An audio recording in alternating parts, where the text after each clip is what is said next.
vous retrouver une fois encore sur ce numéro du condensé de l'actualité de la semaine. Direction l'Afrique du Sud, où 16 personnes, donc 5 femmes et 3 enfants, sont mortes à la suite d'une fuite de gaz dans un bidonville près de Johannesburg.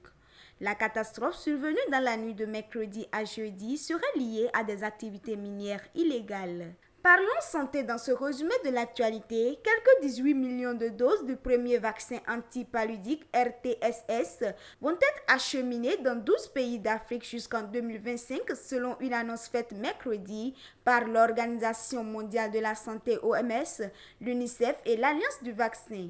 Il faut notifier que près de 1,6 million des vaccins mis au point par le groupe pharmaceutique britannique GSK ont déjà été administrés dans 3 pays tests.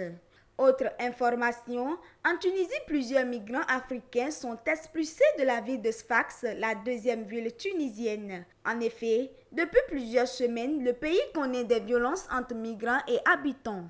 Des heurts qui ont causé la mort d'un Tunisien le 3 juillet. Après les funérailles de la victime, des habitants de la ville s'en sont pris aux migrants qui sont chassés de force de la ville.